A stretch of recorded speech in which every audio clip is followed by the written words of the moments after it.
ពេលថ្ងៃអ្វីមិនមើលទៅហាក់ស្រងបំប្រងឲ្យតែដល់ពេលយំម្ដងក្រុមយ៉ាងប្រែជាស្ងំស្ងាត់ភីមងងិនបានចូលគ្រប់ទ្វីបលោកកាអនុសាសនាហាចូលលំបន្លាញ់ខ្ញុំមានអារម្មណ៍ថាខ្លាចភីមងងិនអញកានឹងស្នេហ៍ចង់ក្តាក់ថ្នមចង់នៅក្បែរដូចមុនចង់ដើរលេងចង់ញ៉ាំបាយមើលកូននៅពេលយំជាមួយគ្នាប៉ុន្តែពេលនេះវៃគឺចំសំក្រុមខ្ញុំអស់សិនសំបីជួមមកគេមានអ្នកផ្សេងក្នុងចិត្តណែមិនភ្លេចខ្ញុំភ្លេចអង្គស្នេហ៍ចឹងគេចាក់ចេញទៅទុំឲ្យខ្ញុំដែរតែថាស្ទើរឈួននេះឌីយល់រំខ្ញុំខ្លាចទេមានដឹងទេថាខ្ញុំខ្លាចមិនចង់ឲ្យមានពេលយំមិនចង់ឲ្យមេងងឹនមិនចង់ឲ្យព្រះអាទិត្យលិចចាក់ថ្ងៃទ្វីមឡងកាតែពេលព្រះចន្ទរៈពេលដែលឃើញបងតារាមិនដល់ឯកា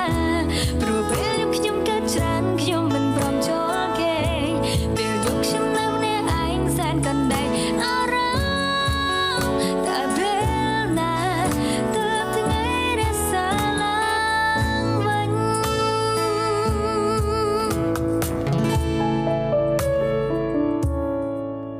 នឹងស្នេហ៍ចង់ថ្នាក់ក្នុងចង់នៅក្បែរដូចមុនចង់ដើរលេងចង់ញ៉ាំបាយមើលកូន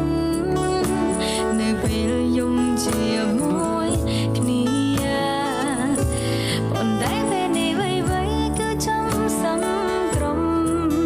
ខ្ញុំអស់សិនសំបីជួមមកគេមានអ្នកផ្សេងក្នុងចិត្តណែមិនភ្លេចខ្ញុំភ្លេចអង្គស្នេហ៍ចឹងគេចាក់ចេញទៅទុំឲ្យខ្ញុំដែរតែដល់ស្ទើរឈួនឌីយល់រំខ្ញុំខ្លាចទេមានដឹងទេថាខ្ញុំខ្លាចមិនចង់ឲ្យមានពេលយំមិនចង់ឲ្យមេងងឹនមិនចង់ឲ្យព្រះអាទិត្យលិចចាក់ថ្ងៃទ្វីមឡងកាដឹងទេពេលព្រះចន្ទរៈពេលដែលឃើញបងតារាមិនដល់ឯកាព្រោះពេលខ្ញុំកើតច្រើនខ្ញុំមិនព្រមចូលគេ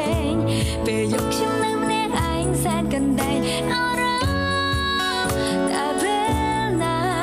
ទើបថ្ងៃរសាឡើងវិញ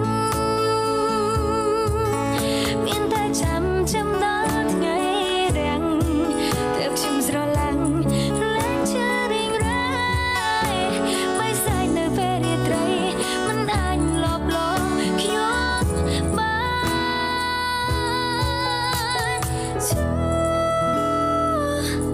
ព្រះអាទិត្យនៅជួយជាងរស្មីដល់ខ្ញុំបានទេ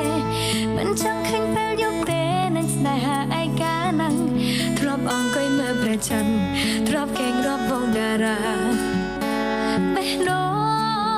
ឯកាព្រោះពេលខ្ញុំគឺច្រើន